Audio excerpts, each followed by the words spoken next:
None of my friends at school knew why I left school. They never knew that I was in the hospital. I was ashamed to even talk about it. I was an athlete. I was, popular, and I was a black man. Those types of things are not things that we actually go through. So I've been living with bipolar disorder for 14 years now. Even as a younger child, I had issues dealing with anger and then also sleeping. We never really associated me not wanting to be bothered with people or me wanting to stay in my room for extended periods of time as, a symptom of depression. My initial break where I realized that I needed some actual real help was my sophomore year in college. I suffered a knee injury playing football and went through a period where I had surgery. I really was secluded in my room then because I never left my room, didn't go to class. That started that cycle of me having racing thoughts. I didn't sleep for about 2 weeks.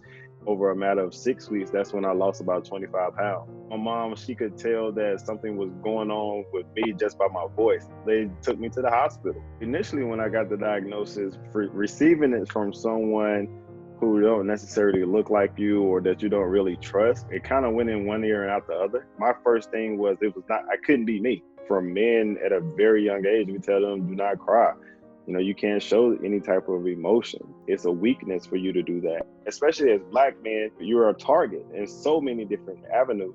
I'm gonna go back to trying to do the same things that I was doing before to try to get by. I self-medicated with alcohol. I was going through a fifth of tequila every other day, and I did that for over 3 years. At the time, though, I had my best grades, and I was holding down a full-time job at the same time. No one were the wiser that something else was really wrong with me, and I was tearing up inside. I attempted suicide 3 times, attempted to overdose on pills twice, and last time I put a gun to my head and pulled the trigger, and it jammed on me. That was my actual wake-up call saying that I'm ready to accept help. Once I started back treatment and understanding what bipolar disorder looked like for me, I wanted to share with others and learn what the clinical aspect was like.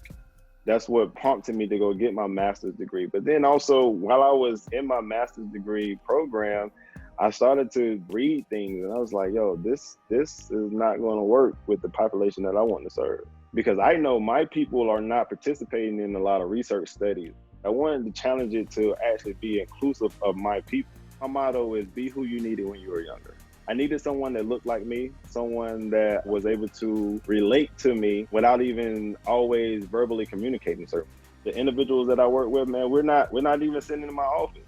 We're playing basketball or we're in the gym working out or we're going to the park, and creating an atmosphere where they feel comfortable. Although you have this particular diagnosis, you can still be happy. You can still continue to thrive and continue to live and continue to live with bipolar disorder instead of being a bipolar person.